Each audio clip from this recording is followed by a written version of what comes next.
Magandang araw po sa inyong lahat.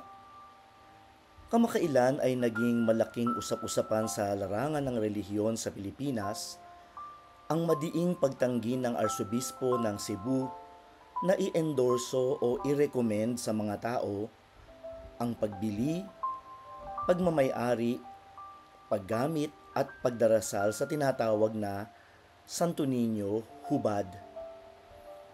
Ano ang nasa likod ng kontrobersyal na pahayag na ito? At ano nga ba ang Santo Niño Hubad? Bakit mali ang magkaroon ng debosyon o attachment sa imaheng ito? Ang Santo Niño ay sagisag ng pagkabata ng ating Panginoong Hesukristo. Ang imahe na ito ay nagpapakita ng isang batang Jesus o Child Jesus na maaaring nakatayo at nakapwestong nagbebendisyon sa mga tao o kaya ay may iba't ibang ginagawa tulad ng may hawak na krus, ubas, kalapati at iba pa. Minsan naman, ang imahe ng Santo Niño ay nagpapakita ng isang sanggol na Jesus o baby or infant Jesus na nakahiga sa sabsaban at karaniwang ginagamit natin sa paggunita sa Pasko sa ating mga Belen, sa bahay man o sa simbahan. Bagamat maraming imahe ng batang Jesus ay nakabihis ng damit, may mga imahe na kapag hinubaran ng damit ay makikita mo na ang imaheng ito ay may taglay na maselang bahagi ng katawan na nakatago sa ilalim ng kanyang marangyang damit. Ang mga imahe naman ng sanggol na Jesus ay karaniwang nakatapis ng lampin, tulad ng sinasabi sa Bible na noong isilang ang Panginoon, siya ay binalot ng mahal na birhen ng lampin. Tingnan lamang sa Luke chapter 2 verse 12. Subalit marami ding imahen ng sanggol na Jesus na nagpapakita din ng kanyang maselang bahagi ng katawan. At ito ay hindi lamang sa mga imahen, kundi maging sa mga larawan, painting, o kaya yung tinatawag na icons. Bakit minsan ay ipinapakita na mayroong maselang bahagi ng katawan o kasarian ang Santo Niño? Ang pagpapakita ng maselang bahagi ng katawan ng bata o sanggol na Jesus ay may taglay na kahulugang kaakibat ng pananampalatayang Kristiyano. Merong theological meaning. Ito ay ang pagsasaad na ang anak ng Diyos ay tunay na nagkatawang tao at nang siya ipaglihi sa kapangyarihan ng Diyos Espiritu Santo at isilang na mahal na Birheng Maria, si Jesus ay tunay na yumakap sa lahat ng sangkap ng ating pagiging tao. Kasama na ang kasarian ng tao. Si Jesus ay isinilang na isang lalaking sanggol. Siya ay lumaki na isang batang lalaki at siya ay nabuhay bilang isang tunay na lalaki sa gitna ng lipunan ng mga Hudyo. Ang Diyos ay tunay na nagkatawang tao tulad ng ating pagkatao. At iyan ang malaking hiwaga ng pag-ibig ng Ama na nagsugo sa anak sa kapangyarihan ng Espiritu Santo. Kaya huwag tayong magugulat o masasagwaan kung makita natin minsan na ang mga imahen o larawan ng sanggol o batang Jesus ay may taglay na maselang bahagi na nagpapakita ng kanyang kasarian bilang isang lalaki. Isa sa mga unang katolikong imahen na dinala ng mga Kastila sa ating bansa ay ang Santo Niño na matatagpuan ngayon sa Basilika sa Cebu.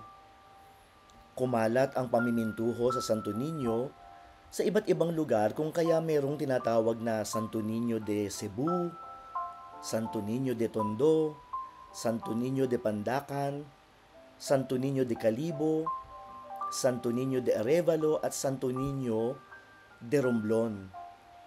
Sumikat din ang iba't ibang taguri at bihi sa Santo Niño tulad ng Santo Niño de Palaboy, Santo Niñong Panadero, Santo Ninyong Doktor, Santo Ninyong Bumbero, Santo Ninyong Mangingisda, Santo Ninyong Sastre o Mananahi, at iba pa, na naglalapit naman sa Kanya sa puso ng mga tao na may iba't ibang propesyon o hanapbuhay at nagdedebosyon sa Kanya. Hindi ipinagbabawal ang debosyon sa Santo Niño sa mga naunang binanggit na titulo at paraan, lalo na at ang debosyon ay nagpapatingkad ng pananampalataya ng mga tao sa Panginoong Hesukristo na tunay nating naging kapatid, tunay nating naging kauri, tunay nating kalakbay at tunay na nakakaunawa sa ating pagkatao. Kapwa yung ating lakas bilang tao at maging ang ating kahinaan bilang tao, nauunawaan ng Panginoon. Subalit kapag ang debosyon maging sa Santo Niño man o sa sinumang santo o santa ay nahaluan ng pamahiin, ng maling pagpapahayag at pagsasabuhay, ng taliwas na diwa sa turo ng Biblia at ng ating simbahan, nagiging isang malaking kamalian ang pagyakap sa debosyong ito. Dito pumapasok ang pagbabawal o hindi panghihikayat sa debosyon tulad ng Santo Niño de la Suerte na tinalakay na sa channel na ito at sa tinatawag na Santo Niño Hubad na siya natin ngayong tatalakayin. Ang Santo Niño Hubad ay malinaw na hindi imahen para sa debosyon. Ito ay isang anting-anting o charm na katulad ng mga medalyong ibinebenta sa mga labas ng simbahan na may pangakong lakas, swerte o kapangyarihan sa sinumang magtataglay nito. May kasama din itong mga orasyon o panalangin na dapat dasalin. At tulad ng maraming orasyon sa mga anting-anting o amulet o charm, nakatatawang basahin dahil may mga sinasabi na salitang Latin daw, na kung tutuusin ay hindi naman talaga salitang Latin kundi walang katuturan at kahulugang mga salita. Ito ay corrupt Latin sapagkat pilit na ginaya yung panalangin Latin pero mali-mali naman. Ang imahe ng Santo Niño Hubad ay nagpapakita ng batang Jesus na nakatayo, nakahubad, may dalang globo sa isang kamay, at ang isang kamay naman ay akmang nagbebendisyon. Parang isang normal o karaniwang imahe ng Santo Niño. Pero katawa-tawa na mapapansing nilagyan ito ng maselang bahagi ng katawan at kalimitan ay pilit na pinapalaki o ginagawang prominente ang ari ng imahen dahil may kinalaman din ito sa kapangyarihang sexual o gayuma sa pag-ibig ng sinumang magmamay-ari nito. Wala pang masusing pag-aaral sa Santo Niño Hubad sa internet o sa anumang seryosong literatura. Subalit malinaw na malakas ang panghatak nito sa mga simpleng tao na nais yumaman, magtagumpay at makatagpo ng pag-ibig. Mga kapatid, dapat nating malaman, walang kinalaman sa turong Katoliko ang mga nakapaloob na gawain sa pagmamay-ari ng Santo Niño Hubad dahil ito ay isang anting-anting o pampaswerte. Taliwas po ito sa tamang paggamit ng isang imaheng Katoliko. Ang mga imaheng Katoliko ay mga pagpapaalala sa atin ng hiwaga ng pananampalataya. Hindi ito mga bertud o lakas na magagamit natin sa mga nais nating makamit sa ating buhay.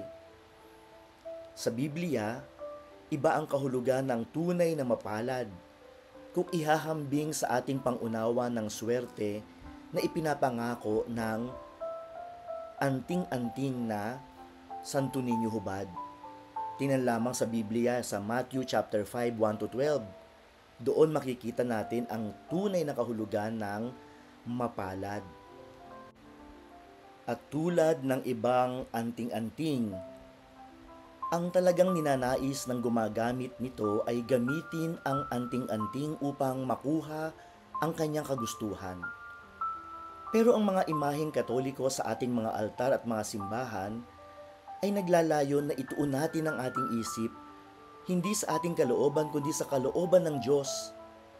Higit pa doon sa ating sariling inaasam. Hindi inuutusan, hindi ginagamit ang Diyos. Tayo ang dapat maging kasangkapan ng Diyos sa daigdig na ito. Hindi ang Diyos ang ating ginagawang kasangkapan. Tayo ang dapat makinig sa salita ng Diyos, sa inspirasyon ng Espiritu Santo at sa turo ng simbahan. Kaya hindi tama yung ginagawa sa Santo Niño Hubad na binubulungan, binubuhay, inuutusan para sa gayon ay magtagumpay ang sinumang may-ari nito. Hindi kailangan ang mga formulang mali-maling Latin para magdasal. Bagamat tayong mga Katoliko gumagamit tayo ng mga sauladong panalangin o mga nakasulat na panalangin, alam natin ang lahat ng dasal na yan ay dapat mag-ugat unang-una sa puso.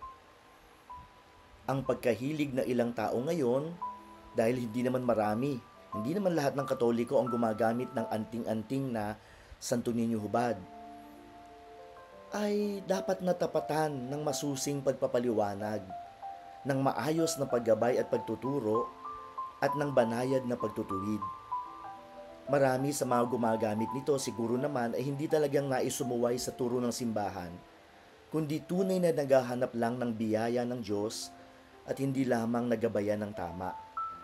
Kaya dapat maging bukas ang ating isip sa pagtuturo sa atin at pagtutuwid sa atin kapag tayo ay nalilihis na sa ating paniniwala o sa ating pagkilos bilang mga mananampalataya. Sana nakatulong sa inyo ang pagpapaliwanag na ito upang kahit papaano magkaroon tayo ng background sa pinag-uusapan ngayon na Santo Niño Hubad. Amen.